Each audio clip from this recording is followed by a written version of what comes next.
Bridezillas, it's Shaaba. Welcome back to my channel and thank you for clicking on another video. I hope you're well. You know what we're here to do, grab a cuppa, cause today we're going fishing for a-holes. That is right, it is that weekly time where we take a look at the subreddit AITA. We delve into a little bit of juicy drama because it's a bit of fun. We also hopefully help some people out, the original posters, or people going through similar situations, whilst also expanding our own mindsets. I love the subreddit. I'm ready to dive into the assholes. Are you sitting comfortably? Let's begin. Am I the asshole for copying my twin's birthday dessert platter? Easing in slowly, I'm 33. I have a kid who just turned 6. Happy birthday! We had a big party with all her friends from school. I have a twin, Alex, who runs their own bakery and is doing very well with it. Congratulations to Alex. Alex's bakery sells a birthday platter with 6 different treats on it, like chocolate covered strawberries. I asked how much it would cost and I was told $150.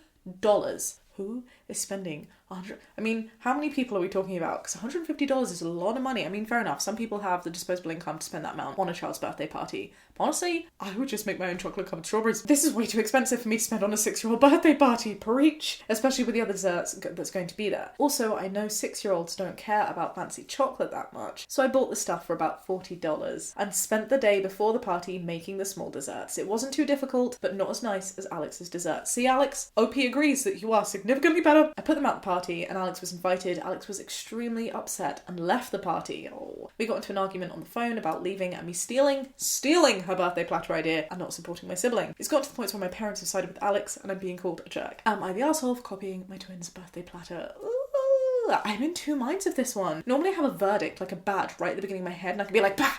This is what it is. But I don't know yet. My original thought was, no, you're not an arsehole, babe. Do you know what I mean? At the end of the day, if you don't have $150 as part of your budget to spend on chocolate-covered strawberries and other such desserts, what other such desserts are there? And is there any information on how many people? Well, basically there were simple desserts, chocolate-covered strawberries, pretzels, etc. Okay, so we're not talking like fancy cakes. We're not talking like truffles with things inside, things that are like super-duper creative. These are things that you probably find in any section or like cafe counter. I'm thinking marshmallows, I'm thinking flapjacks, I'm thinking chocolate-covered cornflake clusters, maybe some fairy cakes. Do you know what I mean? Like they're very small. So the idea of stealing feels like an odd term because I'm sure Alex is not the only person in the world who has come up with the idea of putting these together for a little birthday platter. In fact, I know that's not the case because I see loads of people on Instagram posting about their fancy birthday or event platters. You've got the savoury ones with the hummus and the carrot sticks and the stuff, and also the sweet ones with the marshmallows, the chocolate covered strawberries. You know, like you could have found the exact same idea on Pinterest, not asked your sister, Alex, and have done the same thing. I also appreciate that 150 is pretty steep, you know, so if you can do it 40 and you're putting the work in, I don't really know if Alex can be upset. Having said that, you asked about the platter. I just would have. I just feel like it's the right thing to do to have been like, babe, just let you know I can't afford your product, but I'm not going to make you do mates rates or whatever, because that's ridiculous, and I'm not about taking advantage of our relationship in that way. I'm going to do the work, I'm going to do it myself, I'm going to take some inspiration from you and the internet and create some other desserty type things, just letting you know. I just think that that's the right thing to do. So no, I don't think you're an arsehole, but I also don't think that Alex is an arsehole either for being mad because you asked and then they didn't know. I do think it was very OTT to be like, ugh, I'm leaving. How dare you have a dessert that's similar to what I sell as part of my business? Like it's a 6-year-old's birthday party. There is no need to make a scene. Just eat the damn chocolate covered strawberries and move on with your life. Especially if your business is doing well. Yeah, I kind of see it from both sides. So I'm inclined to say everybody sucks here. I think that's my badge. I also think that the parents shouldn't be getting involved or siding. I think they should just be like, guys, figure it out. This is so trivial. And you know what? In the same vein that I could say everybody sucks here, I could also say there are no arseholes here because really it is such a tiny thing. I'm really interested to see what other people have to say on this one. Should we see? Lol, so if she was a cake baker and you baked your own cake, would that also be stealing, not the arsehole? I kind of get it. I would see a problem if what OP had done was when, oh, I don't want to go to Alex and get your platter for $150. I'm going to use a competing person's services for a similar price. That'd be like if I went to my graphic designer friend and was just like, hey, I know you're like sickeningly talented and I needed these drawings done, but I've gone to someone else and paid basically the same price that you would charge me. Hope you don't mind. Or, you know, like, come and see my artwork and tell me how good it is. Like, I wouldn't do that, but I'm sure even my graphic design friend would understand if I was like, so I designed this because it's significantly cheaper. Like, I get it. I don't think it was an arseholey move. I'm veering more towards no arseholes here. Let me know what you think though. Downstairs in the comments, just be kind. Let's move on meanwhile. Not the arsehole, you bought the stuff, you did the work. I'm surprised your twin didn't offer offer a deep discount. We can't just expect people to give deep discounts just because they're family and friends. It's the most frustrating thing, especially when you are running your own business. There are costs involved. You can't do everything for free or dirt cheap. I get this so much. I know so many self-employed or people who run their own businesses who are like, oh, it's the bane of my life. It's okay to help people out, but it's some context in which this just doesn't work. Having said that, I do understand being like, yeah, sure, I'll do this for you at cost. If it's just like food on a plate. Spending $150 for a platter is some bougie. You're not the target demographic for her platter, not the arsehole. Also, I don't think the sister trademarks putting a group of different snacks on a tray. There you go. Would I be the asshole if I didn't grow out my shaved head for a wedding? My sister got engaged on Monday for her birthday, and they've already picked out a date 10 months from now because their anniversary is on Saturday next year. That is very soon. Do you know, initially when I looked at these kind of things, I was like, 10 months plan a wedding? Pfft, totally fine. Maybe it's fine for you. But do you know who it's not fine for? A lot of suppliers. There is a lot of stress in planning a wedding in 10 months. I'm not a fan of dresses at all, and I prefer to wear a suit, but my sister really wants me in a dress, so I agreed to wear one to the wedding. I've also agreed to wear makeup on the wedding day, but her third request was one I drew the line at. She wants me to grow out my hair and not cut it at all for the next 10 months. No trims or anything. She'd have her stylist cut my hair into a proper style right before the wedding. I hate dresses and makeup, but both of those are only one day. My hair is not the same. I hate having hair. I've been shaving my head since I went to university. I thought my answer would be straightforward, however it's not, and I'm getting pressure, especially from my sister. I don't want to grow out my hair or wear a wig just for a wedding. I've already agreed to wear a dress and makeup, even though I don't want to. My hair feels like a step too far though. I never thought I would have to ask this, but I'm getting disagreement. So is my decision to not grow my hair the wrong one? I thought the request was ludicrous, but now I'm not sure, honestly. Babe, you are not the asshole. You are absolutely not the asshole. I'm so sad that you're being made to think that maybe you are the asshole. Edit to add, I'm not a bridesmaid. And I don't have any other role in the wedding. Oh my goodness. So you're a sister, but you're not even a part of the official wedding. That is absolutely ridiculous. In which case, I don't think that Bridezilla over here even has a right to even think about making you wear a dress or put on makeup. It is your choice. You are a guest. Would Bridezilla turn away other people to the wedding that she didn't know, other guests that are just guests? If cousin Johnny, who she doesn't have this control over and doesn't see so much beforehand, came to the wedding with a shaved head because they just fancied to do that the morning of, would she be like, oh, don't come? If Auntie Barbara decided that she wasn't going to wear makeup for the day, would she be like, oh, don't come? No. Like, I just don't understand. What is it with, it's normally bridezillas, but just these people who think that just because they're getting married means that they have every right to ask for friggin' everything. Yeah, I get it. It's your day. Yeah, I get it. You want it to be special, but you can't micro-control people. Look, I'm talking as somebody who is married here. I could just foresee the comments being like, oh, you just wait until you get married. I have! And I'm telling you, I didn't give two what my guests wore. Honestly, they could have come in a bin bag. Okay, no, maybe I would have drawn the line in a bin bag. I'd have raised an eyebrow because that's a little bit odd. But they didn't have to wear suits. If they were wearing a dress instead of a suit instead of a dress, if they were wearing makeup or not wearing makeup, I gave my bridesmaids the options. I said, hey, do you want to?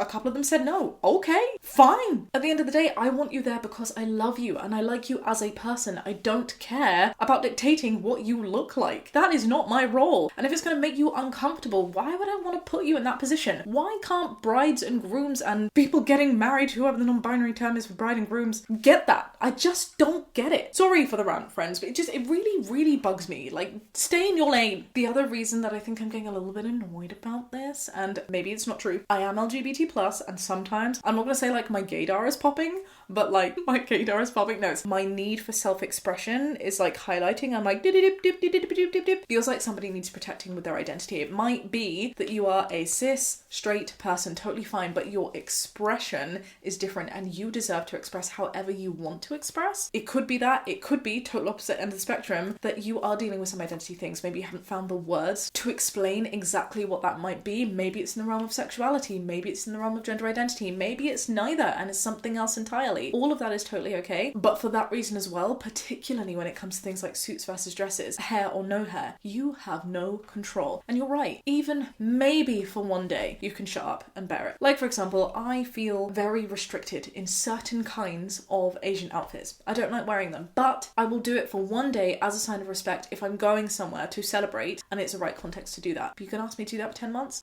No. You do not get to dictate for one day of your life where you aren't even going to be paying attention to the person that you didn't even think or want, or I don't know the context there, it might have been the bride's choice entirely, it could have been OP's choice, but who you aren't even having in your main wedding party, you just get out of here. Get out of here! Not the asshole, sounds like she doesn't want you there, just a body to refer to as her sister when talking with other guests. keep shaving your head. And wear a suit, no makeup.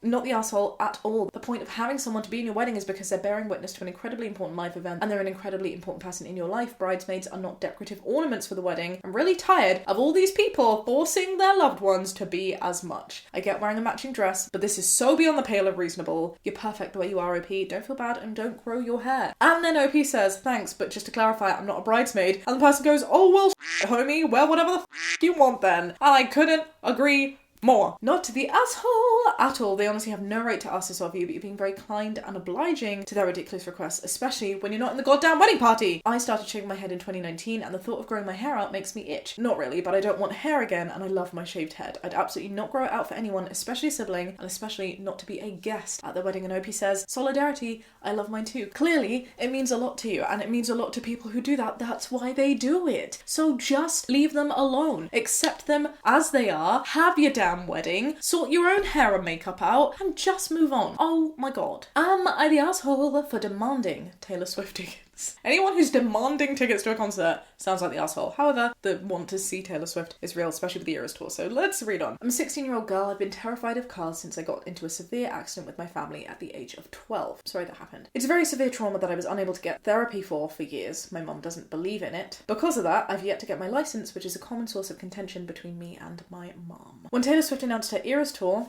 I tried to get tickets, but if you know anything about that, Ticketmaster was a nightmare, so I was unable to get them in time and I lost out. Tickets now range from $800 to $1,500 a piece from what I've seen, which just isn't feasible for me. My mum knew that, so she made a deal with me. If I got my driver's license before our city show, she would buy me 2 tickets. I made sure to make it clear just how much that costed before I agreed to the deal, and she said it wasn't a problem. So we shook on it, and I got to work. Wow. You must really like Taylor Swift, but what wonderful motivation. Oh. Sorry, I just correlated this to the title, and this is not okay. Well, anyway, I got my license yesterday. My should-be show date is about a month away, and when I asked my mum to purchase the tickets for me, she told me she wasn't going to. At first I was confused, so I asked her if it was a money issue, because if it was, honestly, I would have understood. But she assured me it was not, and she told me that she just wasn't a fan of Taylor Swift's music. She's Christian, and Taylor uses language that she doesn't like. I mean, I've seen religion being used as an excuse for a lot of things, but that has taken the biscuit. Just a little bit, don't you think? What does Taylor Swift say? I was going to say, actually, Anti-Hero does talk about looking up from hell, doesn't it? Okay, I get it. Taylor Swift's not totally innocent, but she talks about great things and love, and her morals are amazing. I'm like the biggest Swiftie. I'm songwriting and producing my own EP at the moment, and listening to Taylor Swift's quality is just insane. She's the most amazing songwriter. I don't understand why people would have a problem with her. She's like annoyingly talented. So get away. Give OP the tickets. Never worked so hard for this. She said she didn't want me to go to Eras because she thought Taylor was a bad influence and the music was sinful. I got upset with her and told her that's incredibly irritating to go back on an agreement. So Taylor Swift's music is apparently sinful. I contest this greatly, by the way. Actually, you know what? No, there are some songs that are just dirty and wonderful and loud and reclaiming, and it deserves to be. So if that's what you consider sinful, you'd be walked over like a little bobbly carpet. But I think it's freaking amazing. Anyway, that's not what I have a problem with. The problem that I have is you're talking about sin, but you're lying. You made an agreement that you went back on, and I'm pretty sure thou shalt not lie, or some very regally written variation of that phrase, is one of the 10 commandments. One of the biggest things that religion frowns upon. So, have you told your mama this? Then I gave her an ultimatum that either she could either buy me the tickets or I go stay with my grandma until she made it right. I'm writing this from my grandma's couch, so I'm sure you know that it didn't go over well. Okay, we talk about ultimatums a lot on this channel. By the very definition, ultimatum is do this or this will happen, right? Do this or this will happen to you. I kind of see how this falls into ultimatum. I need to really think about this because in my books, ultimatums are never freaking okay. But ultimatums where you're forcing other people to do things when you are not involved in that situation or in the network of what you're asking for, that is never okay. I stand by that. But maybe this is a nuanced exception where an ultimatum is allowed. Having said that, this sounds to me like, hey, you're not following through with an agreement that I put myself through a frick ton of trauma for, and so, you know what, I can't stand to be in this vicinity because I really trusted you and you're not following through so brazenly and I'm so incredibly hurt that I don't want to be here right now. That to me isn't an ultimatum, it's a consequence, but we need to do that ultimatums video, Peaches. I know Taylor tickets are not a need and I know they're expensive, so I worry that I might be the arsehole because of that. But I also think that you're only as good as your word, and it's really sucky to get someone's hopes up just to go and disappoint them like this when you knew you weren't going to do it in the first place. So am I the arsehole? You, my love, are not the arsehole. Oh, my hair fell. And you're very sweet for considering the cost. Your mum has specifically said that it's not a cost thing. It's not a cost-related matter. And I know it sounds really cliche when people say this, but it is the principle. It could have been a 50 pence Freddo. It could have been a £100,000 Lamborghini. Is that how much Lamborghinis are? I don't know cars. My point is there was an agreement, there was trust, there was a promise, and the promise was broken, and that is not okay, particularly because this isn't something to be taken lightly. You had severe trauma. You worked through that severe trauma because an inspiring reward got you through. A reward that your mum never intended to give you. I don't think you can live at your grandma's forever. And I'm not gonna lie, your mum is giving me really, really big red flags right now, because if religion is being used as an excuse in this way from personal experience, what that indicates to me is this is probably not the first time, and that's a really toxic and manipulative environment to be in. I'm not suggesting you shouldn't be home, but I'm definitely suggesting that that is a relationship that you need to work on, and that is a trait, and trust needs to be rebuilt from your mum's side. She's got a lot of work to do, because it's just, you can't treat people like that. If you value someone, you can't lie to them in such a careless way for something that was so meaningful to you. I really hope you get the Taylor Swift tickets. I hope you get to see the Eras Tour. I wish I could see the Eras Tour. I want to travel to the States specifically for it. And trust me, if I had the money and the time to do that right now, I absolutely friggin' would. I'm so excited seeing all the clips on Instagram. I think we should try and make this happen for you though. Can we do that though, Peaches? This person is so deserving. They've gone through a huge hardship and they absolutely deserve it. And I'm sure, I have faith that if someone from Taylor Swift's team can take a look and hear what this poor person has gone through, they might be able to get this person tickets somehow. So I'm going to find the tag of this person. I'm going to put it in the description box. Can we please tag Taylor Swift, the Taylor Swift account, in the YouTube comments if you feel like you want to help out, and explain, just be like, please get at tickets, they deserve it. That would be so amazing. Let's try and make this happen for this OP. I'm also going to do it over on Instagram. I'm going to do my best. I really want this person to get tickets. I'm not a Swiftie, says someone else, but not the arsehole. Your mum sure is though. At least she taught you one lesson in life: never trust anyone. That's so sad, and it's got nearly 5,000 likes, and that just makes me even sadder. I don't want that to be the lesson that you take out of this, and I want you to know that there are definitely people out there who do uphold their promises, and I'm sure you'll be able to find healthy relationships in your life, whatever form that takes, where you can trust people. I'm so sorry that your mum's made you feel this way. Pretty sure lying is a sin too, but I doubt mum wants to hear that either. 9th commandment is pretty much you shall not lie. There we go. How the F can anyone take issues with T-Swizzle? It's beyond me. I don't get it either. I also really like the term T-Swizzle. Can I be S-Swizzle? Would that just make me a swizzle? Oh no, the swizzle's because of the Swift. I'd be S-Lizzle. Never mind. Babe, we're gonna get you to that concert. Alright, my loves. Oh, I feel like I was very passionate about this, am I the arsehole? If you enjoyed this video, do give it a thumbs up, subscribe if you'd like to see more, comment below with your opinions, comment below to help this person go and see the T-Swizzle. I'll catch you next time with another video. Be kind and have a great day. Bye.